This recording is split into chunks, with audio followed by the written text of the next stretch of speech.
Hi, good morning, everyone. Welcome to the Collaborative Experience Conference. Thrilled to see so many people up this morning. Big cheer for yourselves for getting up and out this morning. I'm Elise Knopf. I work for Vocational Rehabilitation Services as the St. Paul Deaf and Hard of Hearing Team Manager for the Rehabilitation Area Manager. I work closely with our keynote speaker for the last couple of years. The National Deaf Center is an amazing research institution for all of us to be able to tap into. I think her presentation is going to be a lot of fun. So I'm honored to introduce our speaker this morning, Dr. Stephanie Cawthon. She's from Austin, Texas.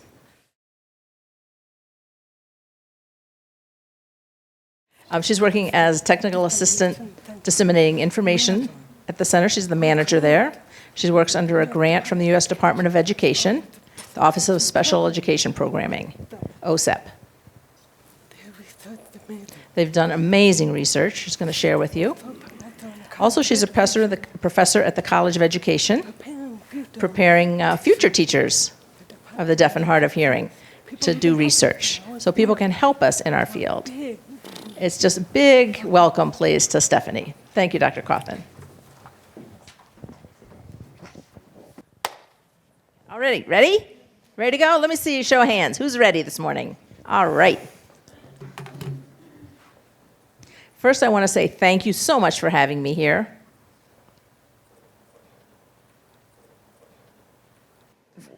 If you forget everything I say today, I'll remember talking with you at least. So thank you so much for coming and working to support and encourage and lift up our deaf children.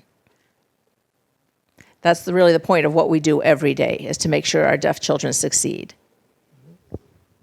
Today I'd like to talk about strategies and our vision for the future and different perspectives as we help students on their journey and as they transition into the work world.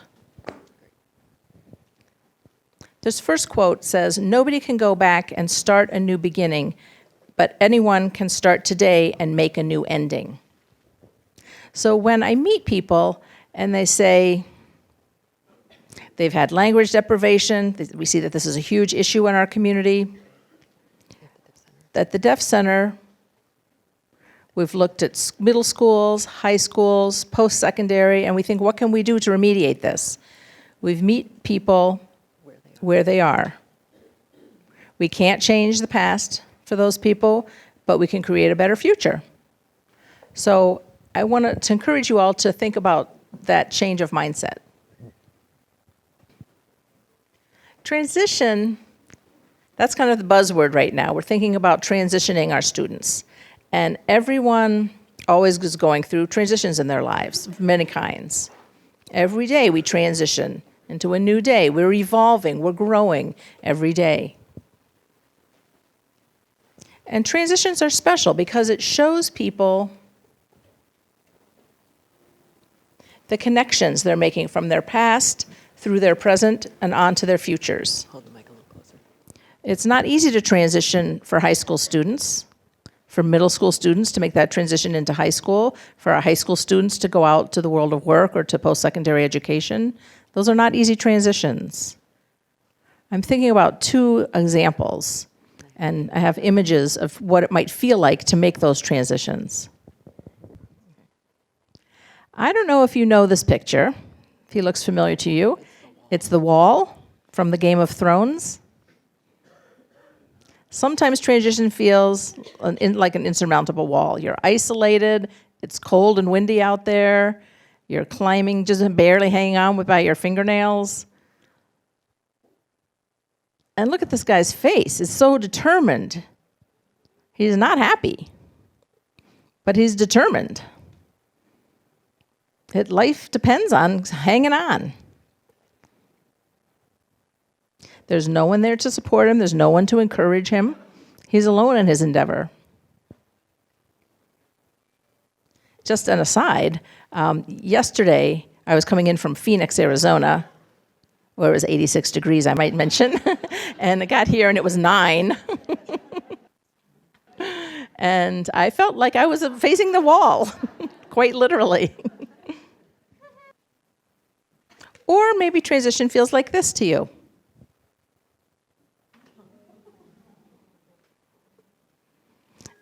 In this picture, it's a meme. I've probably seen it on Facebook recently. It kind of went around.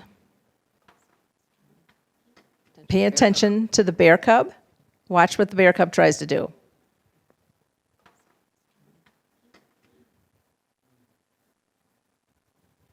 I'll just show you a quick snippet of that. But the difference is the mom's there. The mom is maybe, grunting grunts of encouragement to her little baby as he climbs the wall. That's what parents are doing today. That's why we have so many parents here today finding ways to encourage their little bear cubs. And I notice it's not always easy for them to encourage. They don't do it for themselves. They have to teach the bear to learn how to be self-determined and to be able to climb that wall on his own someday. So I think those two images of transition may help us understand where our youth are, either facing that wall in the first picture, totally alone, and some have those experiences with Mama Bear there supporting them along the way, and other various community people supporting them as they transition. As Elise introduced me again, coming from the National Deaf Center for Postsecondary Outcomes, I'm humbled and honored to be here among so many people who are out there in the trenches working day to day with deaf people. We see nationally, across the country, we see so many opportunities and possibilities opening up for our young people. It's really an exciting time in our field. It really is. So I wanted to just offer that perspective to Minnesota. I'd let you know that you are one of the top in the Midwest, really is doing a lot for our deaf and hard of hearing students. So I want to thank you for all the support from the various organizations, from the various agencies that are doing and helping our deaf youth.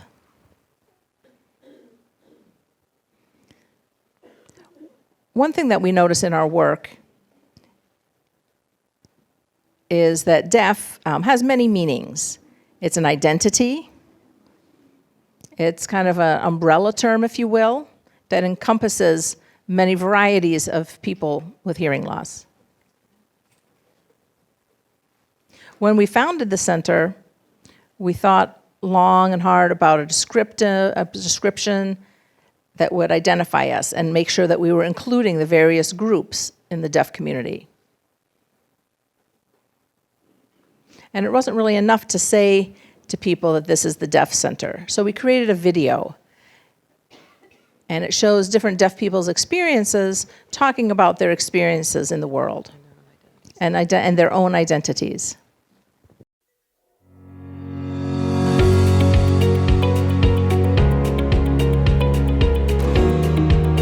Deafness is a spectrum. It's not just one definition. Someone like myself who's late deafened. I am deaf in one ear and hearing in the other. Some people view me as a deaf person, some view me as hearing, but it's not one or the other. I was born deaf. My father is deaf in one ear, so it's hereditary.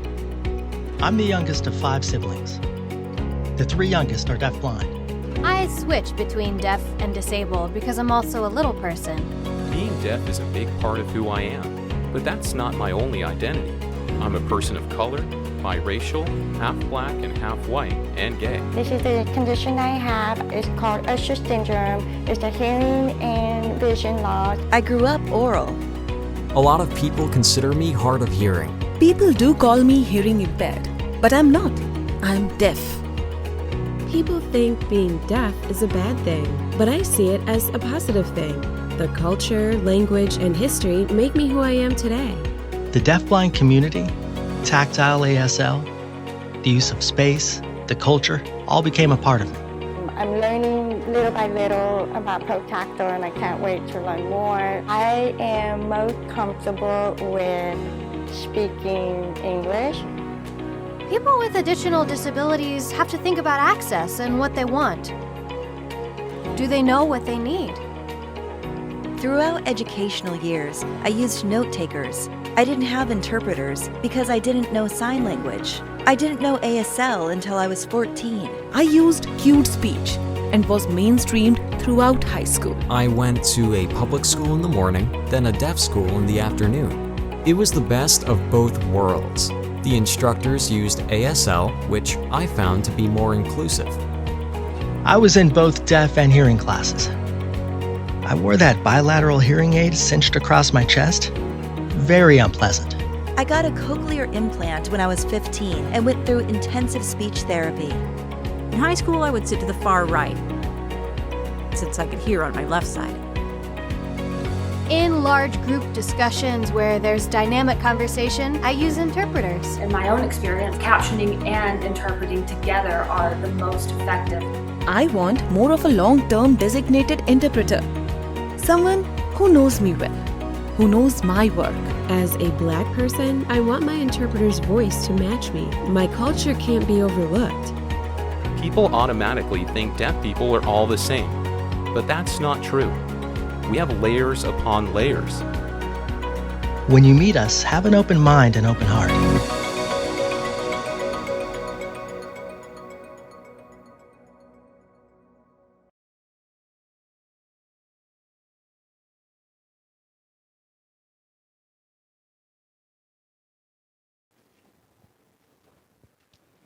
So I'd like to talk now about my transition story. The narrative is part of how we learn about each other, and stories are how we can ask students to tell us about themselves, about clients. We can learn through their stories. I think it's key to understanding someone is to understand their story. So I'm going to tell you my story and then ask you to meet in small groups and talk about a transition that you've gone through. What barriers did you face? What supports did you have during that period? And so forth. I grew up in Canada, part-time. Then we moved to California when I was 8, to the San Francisco area. I went to Catholic school. I had hearing aids. My brother also wore hearing aids. My parents had had no prior experience with deaf people. And I was before the ADA era. So now I appreciate that students have so many more options. But I would sit in the front, I would watch the teacher, and I was pretty good with adults. I could understand adults fairly well. Not so much with my peers. Certainly nobody who was sitting behind me. I didn't have much of a social life. That was pretty rotten. So I focused on the academics. I focused on what the adults were saying, and that was my strategy. I had small classes. Sat in the front. That was my strategy most of the time. My parents both have PhDs, so they had very high expectations for me. My goal from an early age was to go to college and perhaps even have more degrees after that. So I've accomplished that goal. I went to college in Stanford. And I was really excited going off to college. I thought I was a good student. I got good grades. My parents have high expectations. I'm going to do my best in college. It's the greatest college in California. I got to Stanford campus already and shiny new freshman, sat in the front. But I was in a lecture hall of 300 students. So, yikes, I couldn't hear anything, even in the front row. So I thought, okay, strategy one's not going to work. So I went back to finding a friend. I had a boyfriend, and he and I would sit next to each other. And he would try to repeat for me what was being said or take notes for me about what the speaker was saying. So that was another strategy I used. But what would happen is, when I'd go to see the professor, the faculty in their office, maybe about paper corrections or a presentation I was going to give, they didn't see me as a serious student. And I said, what do you mean I'm not a serious student? How do you know who I am? They say, well, we always see you chatting with your boyfriend up there in class. I don't think you're not paying attention to class. You don't seem like a serious student. So I was pretty taken aback. I was shocked that that would give that impression. And I was also surprised that in an audience of 300, the professor noticed me talking in the back. He said, yes, you're very distracting. And then I thought, okay. And I explained to him that I couldn't hear, that there was no access, and that's what I was doing in the back. And he kind of just shrugged me off and said, prove it. I need to see some proof that you're a serious academic student. So then I thought, what am I going to do? I went to the Office for Students with Disabilities, which was a very new thing for me. This was in the 90s, the early 90s. So they said, oh, we have note takers. And I thought, okay, that might help me. So after class, I got given somebody's notes. I couldn't understand at all how it related to the presentation. It seemed really disjointed from what I thought the class discussion had been. And again, I didn't feel very integrated with the class. The content seemed not what I thought the class was going to be about. So I struggled through with the note takers, taking fewer and fewer courses. So my academics were taken care of, and then I had to address the social situation. My roommate in the dorm really had a very challenging personality. She was fairly inflexible. She had her own special phone. The room was decorated in her own colors. She wanted her own phone in the room.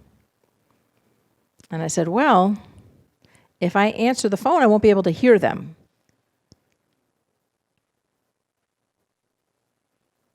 And so for 3 or 4 months, every time the phone rang, I'd answer the phone and say hello and say that I couldn't hear them, but please hold a moment while I go switch phones.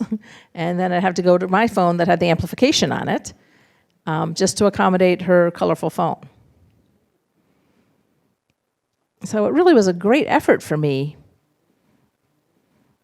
And then this was before iPhones and cell phones. There was no texting. There was no email.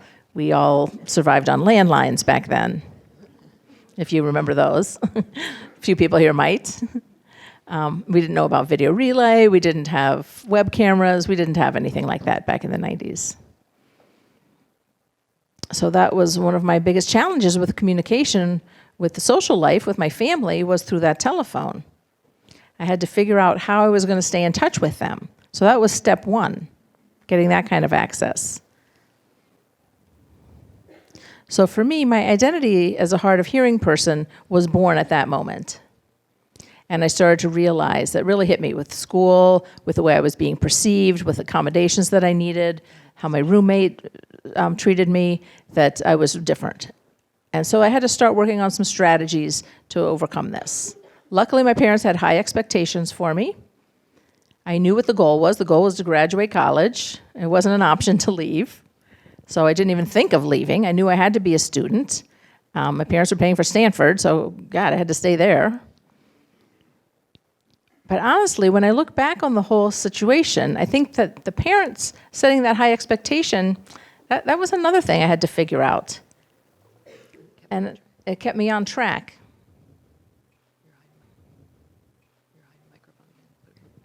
So I think when parents set goals for their children, that's the parent's goal for the child. They want them to have access. That's a high expectation.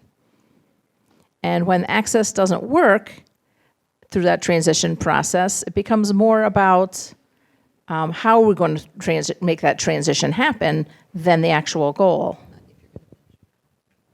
So the focus is on how are we going to overcome the obstacles that are thrown before us. So now I'd like you, having heard my transition story and my aha moment, to work at your tables and talk about some of the obstacles you've faced. You all know each other probably pretty well. Share a little bit about your transition with your seatmates and the people at your table. And talk about what was key to your transition. Where, not only the barriers, but how did that identity, let's focus on how the identity developed and how do those life skills start developing. If you had guidance, who was that from? I'll give you like 5 minutes to talk at your tables about that key to starting that transition for yourselves? Go ahead, please. And if you need an interpreter, just raise your hand, and we've got a lot of interpreters in the room who can come help you out.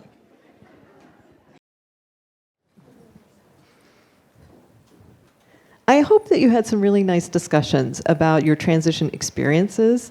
I saw a lot of examples about people describing access issues, isolation issues, low incidence struggles. And it does seem like we have some common stories for those students who are deaf and hard of hearing about transition and even in our own lives.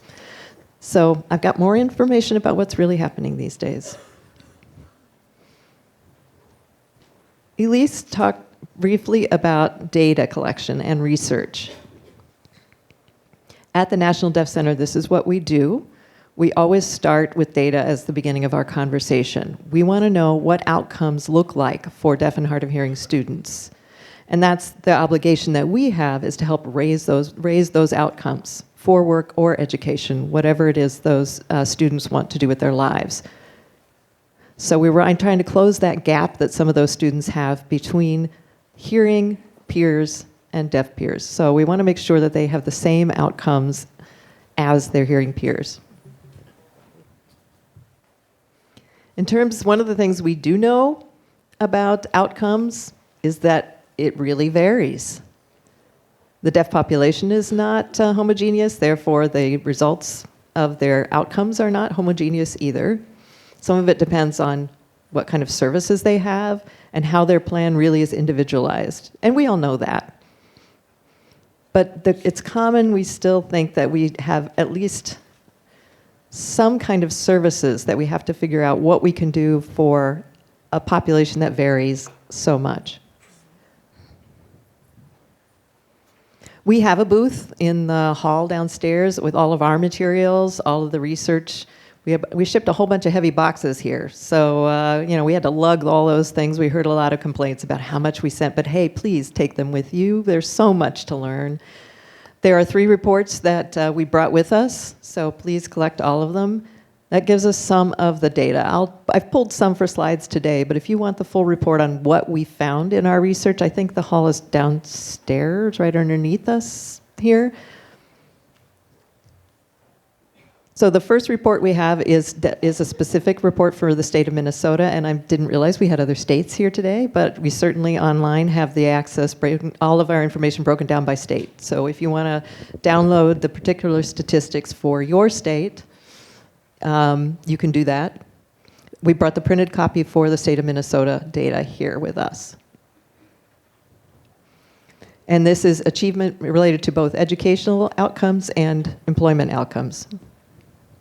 The second document we have is a report that we just published as a national report. Just published this year. I mean, I know 2019 is almost over, so I have to remember, is 2019 still this year, or are we in 2020 yet? Okay, no, we're still in 2019, so it was published this year. So that's the employment-focused data and related to VR services, so what's happening with VR funding. And then the third report we have with us is undergraduate enrollment statistics. Thank you. So those who are entering into a 4-year institution or a technical college or a 2-year certificate program. So basically it doesn't matter, any kind of post-secondary enrollment. So those statistics are in that data. That's also fairly recent. We just published that. So I pulled some of the statistics from these reports to show you here, but it's just a little bit. But if you want to see the whole thing, you can pick them up downstairs. Just to give you an idea also of what we do. And Anna does not want to be left with all those boxes of things to dispose of, so please take them with you.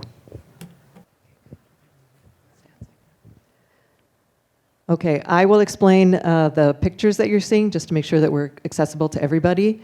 We're looking at the bachelor's degrees outcomes. And we're comparing deaf individuals with hearing individuals. So the blue bar chart is deaf individuals, green one is hearing individuals. We're looking at national averages.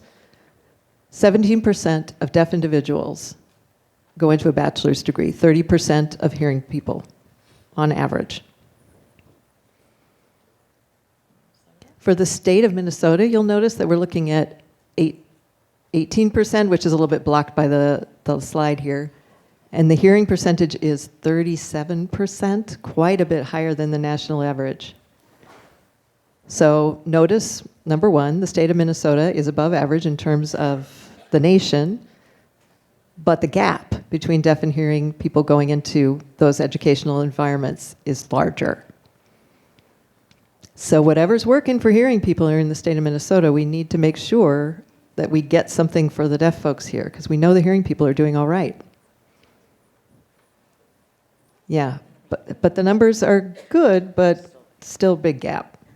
And we don't know what we can extrapolate from that at this point, but just consider, if those hearing people are having that kind of success, what is it we need to do for the deaf folks to bring them up, to close that gap?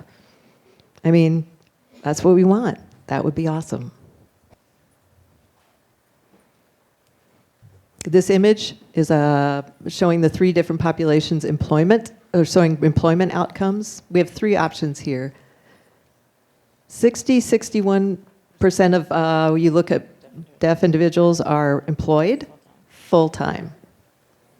Between 25 and, this is age 25 to 65 years old too, if you're looking at sort of an age demographic, which is higher than the national average, by the way, by like 20%. It's actually huge in terms of, that's really the most in the country of any demographic. When we're looking at unemployed deaf people, that's 6%. That means that they're still looking for jobs in the workforce and they're not able, so they're actively searching for employment and unable to find it. That 6% is a little bit higher than the national average, which is 4%. And in Minnesota here, it's 6%.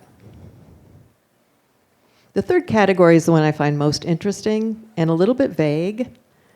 The percentage of people who are not in the labor force is what we call that. They're basically not looking for a job and they're not working.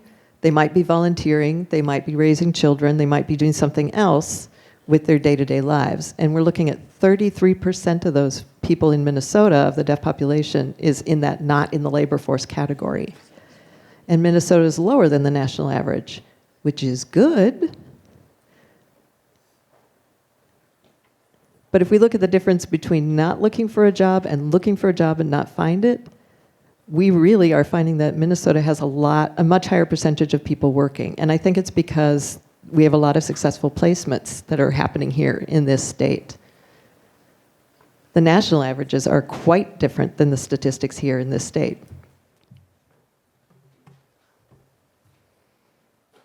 So I want to congratulate all of you here. Thank you so much for the work that you are doing. And of course, what we're looking at with this BA degree is we feel like we really want to pay attention to that because of the outcomes. But there are other options that are important too, and I do want to recognize that a BA is not the be-all, end-all.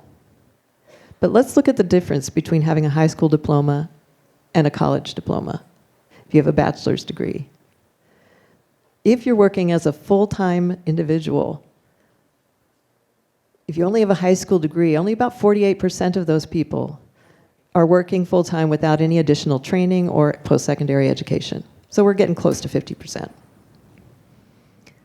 But those deaf people who have that bachelor's degree, we're looking at 70%. So when you think about the outcomes for employment, and this is without any additional training, any additional post-secondary education. So we have all kinds of different statistics in the report downstairs that talk about specific outcomes, but if you're looking at the impact of education and higher education on a deaf person's life, look at that 60% of statewide employment that when I just showed you in the slide before. You've got 61% of the deaf folks here employed. And just think how much higher the percentage could be if everybody had that bachelor's degree.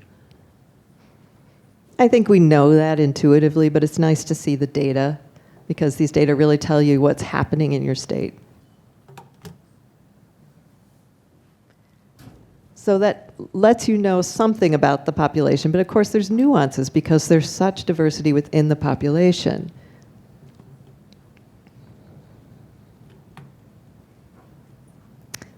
So this slide says around 50% of the people, deaf people in the United States, have additional disabilities. I remember 15 years ago, I was sitting in my office at the University of Texas, got an email that asked me how many deaf people have additional disabilities. Somebody was looking for a percentage, an estimate. And at that time, from what I knew, I said 40 to 50%, maybe. And this is from child data that we had, child count that we had on children. And that person said, that is impossible. At max, we're looking at 25%. There's no way that 50% of the deaf students have additional disabilities. And I tried to argue that I didn't necessarily have an agenda by saying that. It's just what my estimate was. And then on the national average, we were really looking at 40 to 50%. But now we have information from the US Census that says, yep, about 50% of people with a hearing loss have an additional disability, an additional quote-unquote disability, which of course can range from anything to emotional, learning disability, trauma, physical disability, you know, anything that you can think of that's another factor that's affecting their daily lives. So think about that. What does that tell us? So if you're expecting students, you can expect that some of them are dealing with additional disabilities, and what are the considerations that you need to add to those considerations? All that intersectionality is something you really have to take into consideration. This statistic that I'm showing you is from undergraduate students today. So if they're enrolled in a college institution, when I ask them, when we look back on their high school years, only 50%-ish or so of them actually took any college-level courses in high school. Hearing students being asked about their high school experience when they're already in college, so about 60% of them have taken college-level courses, which tells me several things. The importance of having access to college courses before you go to college, which is a little bit interesting. We have so many students now who are doing that in the hearing community. We have 50% of the deaf students have had access to college-level courses. Not bad. Be nice if we could bring it up and make sure that we have more of them have that kind of access. The other big difference we see is time, how much time it takes for a student to go from high school into college or some other kind of post-secondary training. For a deaf student, it's on average 5 years between their high school graduation and college. What's happening in those 5 years? What's happening, and in terms of transition planning, you know, we've got a transition plan in place. They graduate from high school, they come out of the educational system at 21 or whatever, and then they have this huge gap before they attempt college. So what do we do in terms of our transition planning to either accommodate that or be aware of that or to recognize that this might not be happening for 5 more years? I mean, some people start a family, get married, whatever. But that's a pretty giant gap, that they're actually more adults by the time they go into college. They're at a different level of maturity and development. They actually have a life. They need things like childcare. They need other kinds of services to support them while they're in college because they're at such a different phase in their life 5 years after graduation from high school. So you're dealing not only with access as a deaf person, but also as perhaps a family member. And what do our transition plans need to incorporate to accommodate the fact that this person might not be going right into post-secondary education? Do we need to consider that? Maybe that's appropriate. Maybe that's the goal. Maybe if they're marrying her and maybe they want to start a family and the transition plan just has to accommodate that. So when we talk with disability service support services at different colleges, to say whatever you call it in your institution, when we told them this stat, they had no idea. They had no idea that really what they were getting was a non-traditional student, that it was such a different situation in terms of scheduling services, included of student enrollment, financial aid, changes a lot when they go in at that age.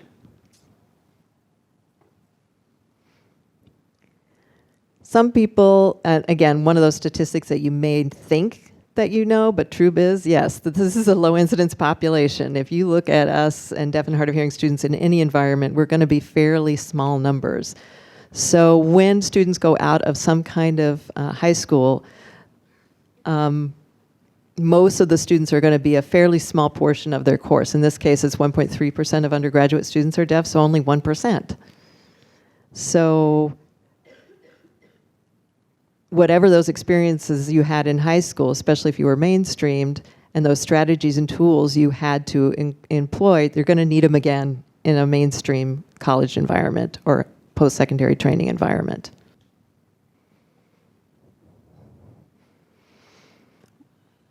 We have statistics on developmental courses in math and reading in particular.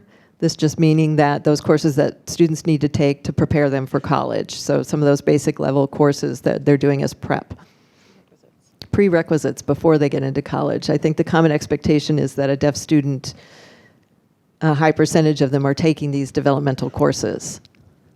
But the statistics say, that's not really true. It's not as high as we think. We're looking at 42% of deaf students had either a math or reading developmental course that they had to take before college. And math is much higher, not reading. And that might surprise some people that it's the math developmental courses that a lot of these students need to take before they can enroll in college, more so than the reading courses. But a lot of students do too. A lot of hearing students do too. It's not just deaf students. We're looking at 40% of them are also taking developmental courses. So it's not about being deaf. I think our students reflect the general population that generally needs those kind of developmental courses in order to enroll in college. So as you're thinking about planning and your expectations about developmental courses, it's not always a literacy course of some kind. Math courses might be needed or none at all. So there's just so much information you can glean from this research that we have and the data we have.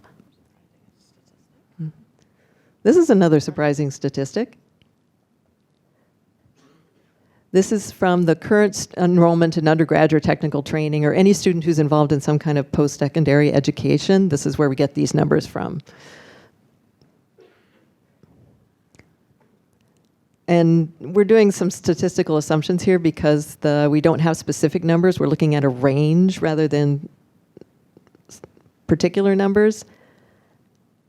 And I think there's a perception that 90% of deaf students have VR funding or something like that. And of course, every state has different policies related to VR funding for deaf students, but the national average, if you look at the range of students that are getting support from VR, it's very low. And maybe that's because they aren't aware of services or because the order of selection kind of work that VR is having to put in place, they aren't allowed, they don't have services. But the range of services, range of students using VR services is really low, 0.6% to 3.7%. So consider that as well.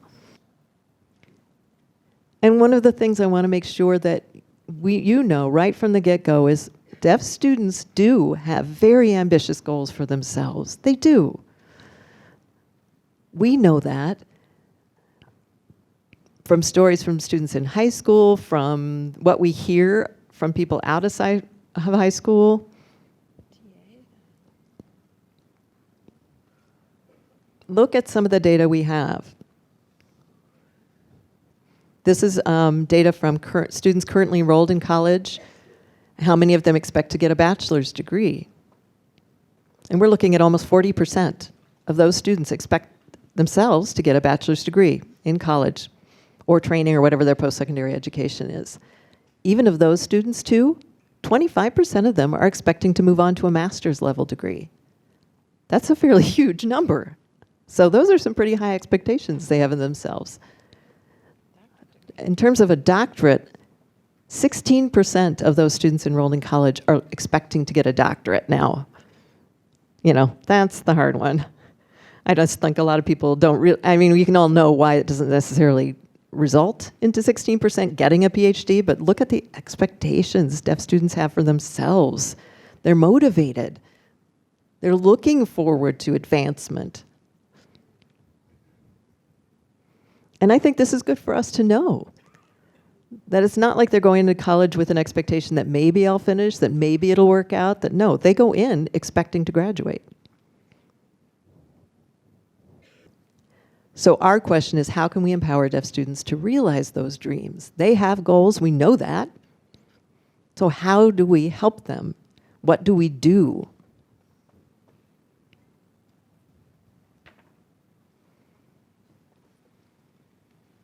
And our hashtag is here, if you'll see it, it's hashtag Deaf Success. That's our hashtag associated with the center. So you'll see that on all our materials and all our brochures and all of our social media uses that hashtag Deaf Success, because we wanted to make sure that we emphasized what can be done.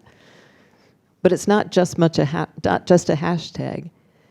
It means success as they define it, and success in their community, and how can we make sure that the entire community of deaf students is successful. So looking at transition, here's a question. If we look at transition, what are we thinking about conceptually? A checklist, the transition checklist? Basically, what does a student have to complete before graduation? The courses they have to take, the financial aid application they have to complete, the post-secondary training application, taking interest surveys or whatever. You know, we have this checklist. If you look on the VR website and VR kind of historically, we look at checking things off a box to be done as part of the transition plan versus a concept of transition as a design for living. And what do I mean by a design for living? Just thinking about who I am today, who I might want to be tomorrow, as things happen in my life, how can I see myself to have the resources to be able to respond to opportunities as they come forward, to be clear about my values, about what my expectations are for how my life will be, knowing that things will change and evolve as I get older. So what do we want to do to prepare people to participate in their lives? So if you change majors, I mean, how many of you changed majors? How many of you changed your major in school?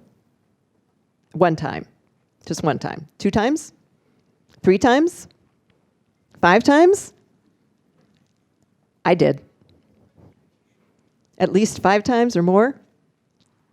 I mean, think of us. How many of us started in a major, like a math major, and ended up graduating with a psychology degree? It happens all the time. But how do we make sure our students can respond to those same sorts of environments? A checklist does not prepare them for deciding what their major is going to be, and then making that evolutionary change when they discover that it's not going to work for them, to let them know all those options are open to them. And that, I think, is hard for us as professionals sometimes to grasp. We like checklists. There's something that you can finish. You have an outcome. You can say, okay, now they're ready. But are they ready for their life? And what does it mean to have a design for your living, a design for your life? I want to talk a little bit about power from an advocacy perspective of power and empowerment. Power means different things. It can mean having the resources and having opportunities to use those resources. It can mean not feeling pressured, not having oppression forced upon you.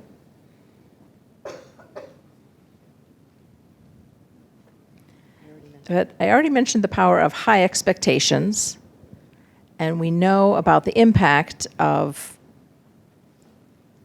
that experience and creating those high expectations for our children to guide their behaviors. Expectations guide what you say to people and how they respond to situations. But it's not always obvious until it becomes obvious, till the light goes on. Here's something for you to read. Students with a high level of empowerment are more likely to attend a 2-year college by a factor of 20%, 20 times. So if we have a high school student who feels empowered, who feels that they know what they're doing, they're on the right course, they have the right resources, they have the right opportunities, they're capable, after high school, they are 20 times more likely to attend at least a 2-year college. That's huge, a factor of 20. And building that empowerment is not easy to do. But it's no less important. It comes from the adults around them and their knowledge of development, their knowledge of helping that child come to their realization they are empowered.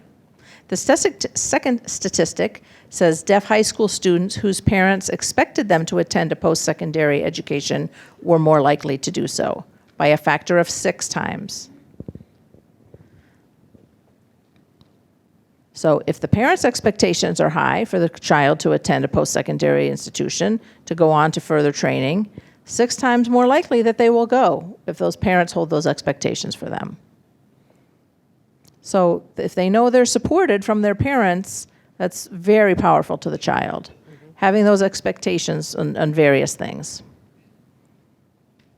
So parents, we are seeing, are a critical part of this process.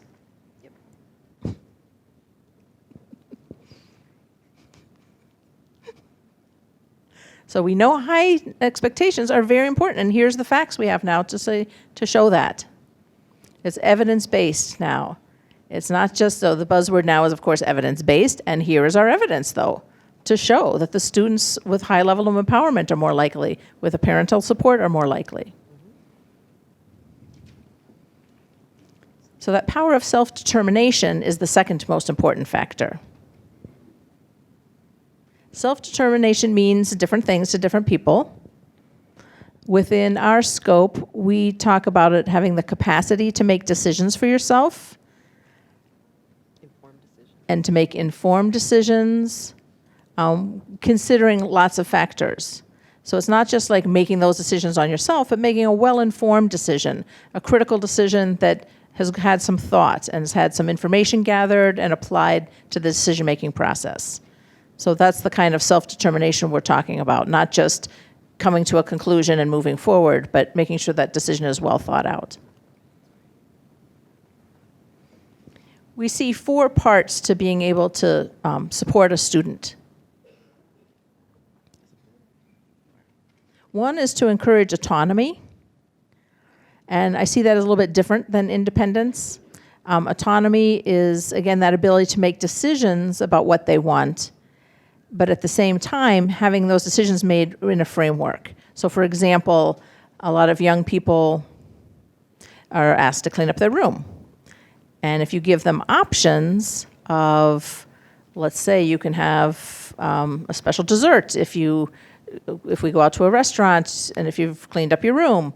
So the family can make those decisions, simple decisions to encourage that autonomy. You can choose not to clean up your room, but then you don't have the dessert when we go out. So it's not just the child making those decisions independently, but the family creating a framework and an environment where they can start realizing that they have choices to make and there are better and worse outcomes for the decisions they choose to make. And I think that applies to the community as well. Instead of someone always telling you what to do, it's more helpful to a child to encourage them to make those choices for themselves within a certain context. We also realize one of the other important factors is strengthening a child's social network. So if my student's an undergraduate student, there are many students in education field, so I might know people in that field and I can connect them with them, have them meet them, realize what the different opportunities are out there. And I think that applies to high school students as well. We need to provide them access to those different networks, opportunities to meet people.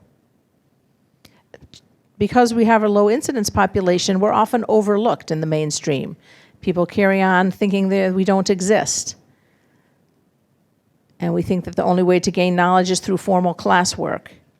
But sometimes meeting people and the connections we make with those social networks is as important and can be very strong in helping a child determine their future. And that's a strategy that the hearing world uses a lot. When I grew up, I didn't have access to that network of strategy. I had to figure out how I could create that access, like my roommate and her phone. I had to figure out, this is the given, I need to have this kind of phone. She wants this colored phone, but how could I navigate that with my needs and make sure that I had my needs met as well? So I had to learn how to advocate and create that social network to help me successfully navigate. You can't just whip out the ADA and tell people that you have the right to do this, but you have to make sure you have a strategy in place to build that network and build those relationships that will serve you throughout. And then give children an opportunity to practice that.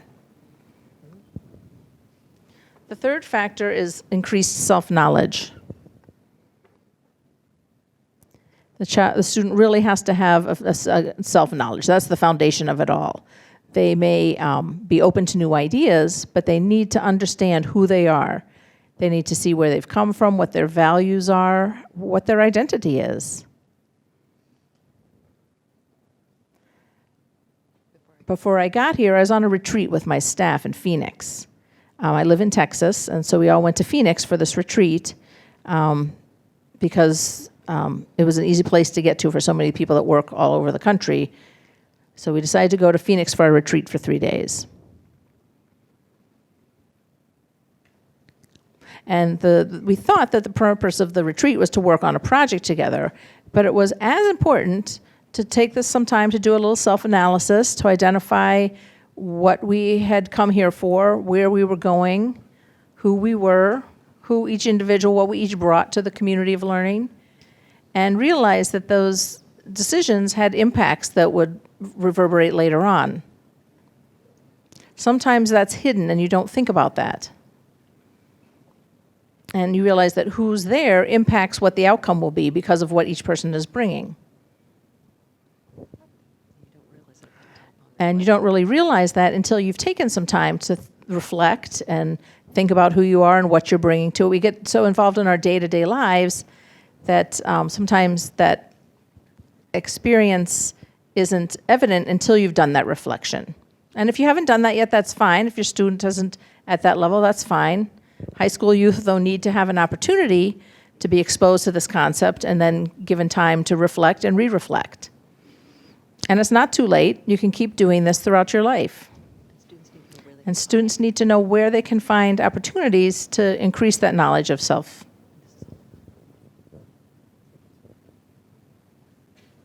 And the last one I can't quite see because of the captions. Oh, it's setting efficient goals. Facilitating goal setting, excuse me. So that also increases autonomy in a student. I want to go back to the power in a story. We talked earlier about the power in all of our stories of transition. When we tell a story, when you show people statistics and research, that's really not enough. But it's the personal stories behind that that illustrate those statistics that make an impact. So I encourage people to tell their stories and to share your story of how you came to your realization and how you set your goals, how you came to the understanding. And I think that's another process of learning. It's not just academic, but it also is the self-learning about coming into your identity. Does anyone know Wawa? Oh, boy. Oh, I'm excited for you to see him then. People may say, you can't do this because you're deaf. Typically, that kind of statement would cause someone to shut down. They would accept that statement as fact, then find some job that allows them to get by and pay the bills. But where's your passion? Where's your dream? I was the first man in my family to attend college. I worked 2 jobs on campus, took 18 and 20 credit hours, and was a part of 2 dance companies. It was crazy, but I was hungry, passionate. So today, I own my own company. I perform, do music, teach, and educate people about dip hop. I want to expose the hearing community to deaf culture through hip hop. It all starts with an idea. Get that idea down on paper.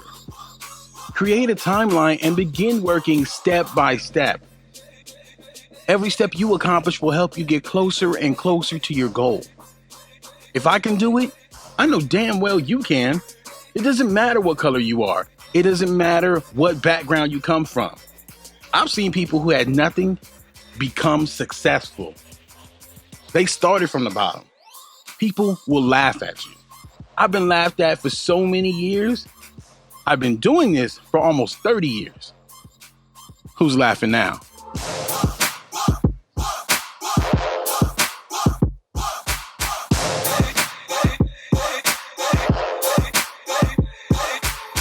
Where you going running off on the master? Break the chain. Before I go on to the next part, I want to give you all an opportunity to talk with each other. I feel the energy kind of flagging. So let's, that video, what was important to me was this fellow's passion. To see his passion is obvious. That video brings me back to high school. I wish I had seen somebody like that in high school. Somebody who said, go for it, get that degree. It's not only about academics. There's also about the passion. I was set on such a strict academic path that I failed to see the passion in it. And I think we sometimes lose our identity in going for that goal. And we need to understand that when we work with the students. We have to be able to feed their passions as well. So maybe take some time to talk at your tables about what you notice in the video relating to you and relating to passion and your passion for working with students and children who are deaf and hard of hearing, and what you can do before high school is over for those students. So let's talk a little bit about passion at your tables. Go ahead, I'll give you 5 minutes.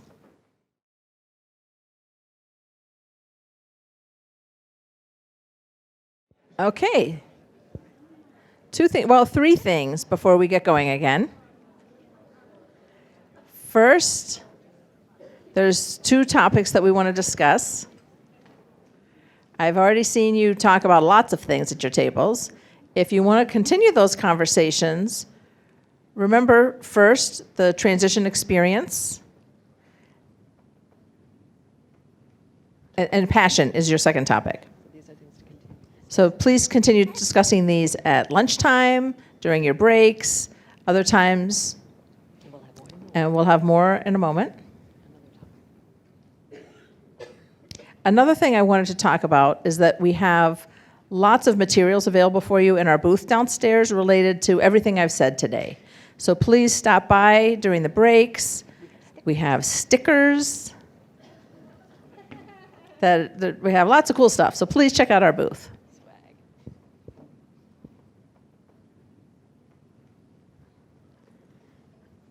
Now I want to talk about the product, a game that we've created, that we've developed for students.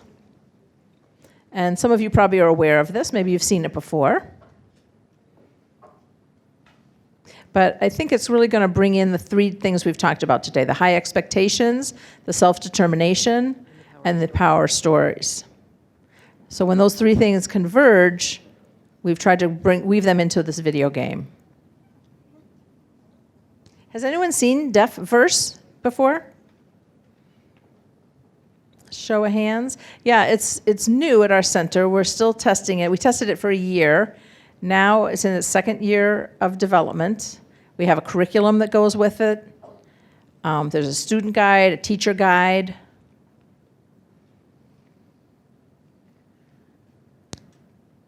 And then there's a lot of thinking that went into this game. It teaches independent thinking skills. It includes deaf and hard of hearing students. It has games. It has everyone involved in the development was deaf for it.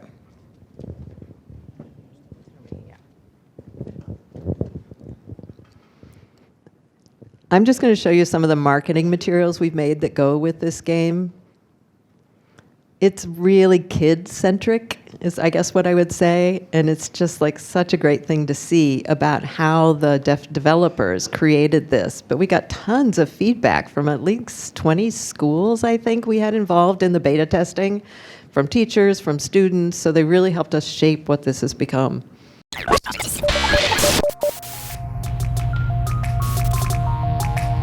Remember what to do?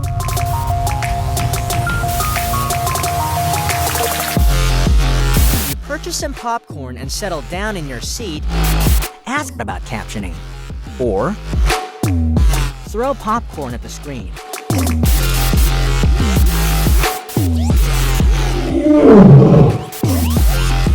Whoa!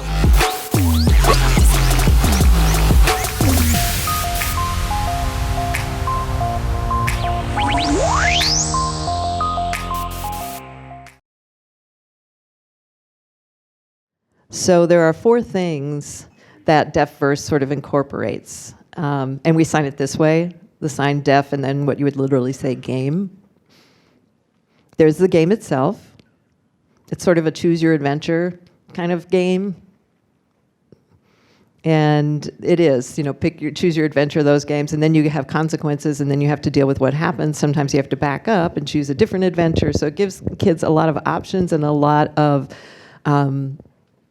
consequences, but it's not just a single path kind of game. And then there's the player's guide, which is the curriculum, I would have to say, for the students. So that's how is what you're doing here going to apply to your life. It provides them scenarios, asks them to determine strategies. So it's sort of the application of the game to their real life and how they can make that part of their decision-making process. The third is the teacher's guide. That's the third element we have, which is rooted in the curriculum. And also, I think parents find it really beneficial. And honestly, interpreters, I think, have actually loved the teacher guide because I think so many of them go into the game and read the teacher's guide and suddenly just understand about how that experience is, how it frames the experience of a deaf student. So maybe interpreter training programs might want to look at this, especially if they're looking at teachers working or interpreters working in educational settings. And anybody working in a special ed setting, I think a lot of our students in special education in undergraduate training programs have played the game as well because they can use it to develop assignments for class, teacher preparation programs. I think it's great because there's wonderful education about communication strategies, how to, personal experiences. It says teacher's guide, but basically what I'm trying to say is it's any adult guide. So any adult who's interacting or working with deaf and hard of hearing students would find that helpful. And then the fourth element of the DeafVerse is the website, which is the connection to resources and other material and links. So it's the online component. So sometimes if you're going to we have presentations that we post up there, slides that we post up there. So it gives us a chance to do some updated information because we can always rework that. And we have a listserv email also too for DeafVerse in itself. So if you're interested in DeafVerse and the development of the game, you can also sign up for our listserv to get those information and updates. So we talk to people a lot about what we're doing. So if you're looking for DeafVerse related information, you can just make sure you register for that listserv. The video that you saw from Wawa is another one of the resources, and we have a whole library of those. They're all YouTube videos. They're all from different deaf adults and young deaf people talking about their lives, just their stories. Again, the power of sharing a story. How many of you know Chris Moreland, Dr. Moreland? Oh my God. He is the sweetest, most friendly guy you will ever meet. And he's a badass. I mean, I don't know how else to say it. He's just a badass. I mean, he is an instructor in a medical school. So he's the director of a medical school. So imagine what he went through to get into that position. And talk about a fantastic support person. He is a fantastic mentor. He's an advocate for his students and just really great, special guy. So again, through YouTube, we have all kinds of people like this telling their stories. We have an online set of online modules for professionals. We have Deaf 101, Deafness 101. That's one we just posted on there. And that one is a little bit more about some of the nuances, not just this is what deaf people are, but it's a little bit more of the complexities of going through the world as a deaf and hard of hearing person. So that's when we're looking at the whole student, not just the academics. So we are always posting classes, and e-learning, of course, is certainly a big strategy. And they all have videos, they all have stories, they all include data and statistics. So the idea that we integrate all of the knowledge and all of the powerful tools we have to share that knowledge. So we're filming constantly. So you can earn CEUs from taking some of these online courses. And then, as I said, we've got the giant box of materials downstairs, but you can also download everything from our website as well. We're updating everything to work into translation into Spanish, because we're trying to make sure we have Spanish translations of everything that we put out there. And so a lot of the resources we have are already in Spanish. And we have infographics, like that third thing on the right that you see. So we have a lot of banners, posters, things you can put up in your classrooms if you're looking for that. And if you need something, email us. We'll send you a box. We'll send you a box and let you lug it yourself around your classroom. So, just let us know what you need. We'll FedEx, we save the day with anything that you need. So if you want print materials, I know printing things is expensive. We can do that printing for you and just send you the material. We're more than happy to do that. One of the other things we do is we actually have a live person, a help desk. There are people, we have access experts, we have higher education experts, we have people with expertise in VR, we have basically a whole plethora of people who know a lot about a lot of these things. So I know here in the state of Minnesota, you've got a lot of great people here doing a lot of great work. But I just want to make sure that but we know there's a lot of people working in isolation. There's a lot of people alone just trying to do all of this. So we want to make sure there's a support network out there, and you can get it from us through our help desk. We can do video phone calls, we can do web, we can do email, we can do however you want to talk to us, we can talk to you. Let me go back around to this, that's sort of a list of the resources. Let me get back to this idea of a design model for transition, the idea of getting away from the checklist and moving into something more whole, something that provides those opportunities for advancement, opportunities to do things wrong, to fail, to try again, to learn through experiences, to develop skills, to develop those abilities to network, and all those skills that are so valuable for future success. It's that design for life, not just design for school. So just things we want to make sure that we know. This has to be based and constructed with the student. We design with. Because if you disagree with this, consider why. What does that mean? And if the student's pushing back, find out more. Find out what they want. So design with is a key concept. And we know that can be hard. I worked with, working with young people, they often have I know what I'm doing, they don't want to work with me because I'm the old person, but you do want to sort of take them into consideration, take the time it takes to break through. I mean, when I think about that checklist, how can we think about what are the areas for growth?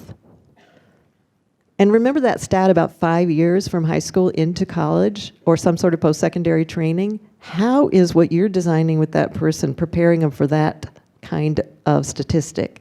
A checklist doesn't say you've got 5 years between A and Z and you're going to have to figure out what you're going to do with your life.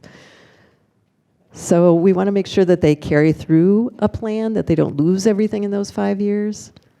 So The process has to be for their life, however that manifests from high school into college or whatever they choose to do. What's necessary? If they're going to have a family, how are they going to approach their educational plan differently? That conversation needs to happen. And the turn is also to change, the other element is to change their narrative in terms of expectations. We can have very high expectations. Like Wawa said, I thought he was pretty blunt about it. He's pretty direct with it. Just basically, there's no excuses for not having these kind of high expectations for these students. They have goals, they have passions. We want to make sure that they keep working towards that, and that we put a system in place that allows them to kind of work towards those goals and expectations. And then thinking about yourself. And what's your role in this shift from a checklist process to a design process related to transition? Does that change your role? Does it change what you might do? Maybe you do the same thing you're already doing. Maybe you need to make a little adjustment. Maybe you need to make a really big adjustment in how you approach transition planning and how you provide that support. So think about it for yourself and for the entire support team wrapped around this student. If you're thinking about this as a design for life, that's what transition planning is, what does that mean? What are the tools that this particular client or student needs for their life? And I think we've got a little bit of time for more, I don't know if we have time for the table chat, but I just wanted to leave you with a little food for thought, that's all, about your role in this shift. And the emphasis is, it's a team process. I appreciate being here with you because I know how much energy and investment you have made physically and monetarily, and you've brought me here. I did want to take some time to say thank you to all of the schools and all of the work that you do to support your students. I'm so impressed with what happens here. It's so inspiring for me to see what everybody is doing to invest in these kids. So I know I had to say no to other things so that I could be here, and I really wanted to be here. You had to make a choice to come here, and I really appreciate the fact that you did make that choice to come here. So thank you so much. And thank you. Just wanted to say that as my wrap. Remember, if you have questions, do we have time for questions? A little bit, Elise? How are we doing? Anna says we have 5 minutes. Woo, does anybody have any questions? What kind of questions or comments? If you want to just raise your hand, we've got an interpreter up here, so we're all good. Yeah, in the back. Hi, do you have data about how many kids have a secondary disability of blindness or other disabilities? And yes, and what's their success in employment? Yep, we've got information about those secondary disabilities and what the outcomes are, deaf, blind, but also within racial demographics too, if we're looking at students of color, gender breakouts. So yeah, we've got a lot of breakout statistics. If you want it, you can find them downstairs. Absolutely. You're welcome. What else? Yeah. Yeah. I was wondering if you know why there's a gap for students of deaf students starting college 5 years out? Is it because of transitional services? Or do they take classes that don't count towards college? I had one of my hard of hearing students taking remedial courses that didn't count towards college.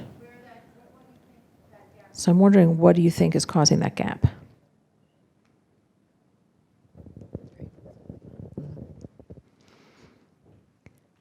Okay, just want to make sure I'm in the frame. There are a lot of factors that we find for that. We don't know specifics, of course, for each student, and every story is an individual story, but I think for those students who are going into training programs, let me back up. Where the gap that we see is something that we apply, the summer meltdown is basically, I don't know, that's the term that we tend to use, where it's like the application for college happens in the spring and the acceptance happens in the spring. They register in the summer, and in the fall somehow they aren't there. So we see that over and over again, that there's a huge plan in place and everything seems to be right on track, back to the checklist, but something happens in the summer where they sort of lose contact or they just sort of disappear. So there's something about them not coming to campus. So we don't know what that is, and we're kind of trying to see what that is. And there's certainly other factors too. But that concept of the summer meltdown is, I have a hard time citing it, but that's something that seems to be an issue. So trying to figure out what happens between May and September, where did they go? That's where we see sort of some giant change. So one, in addition to other things, of course, yeah. Other questions? Okay. Did you have a wrap up? Okay. Well, thank you again for having me be here. I will be downstairs at the booth, and I hope you have a fantastic day.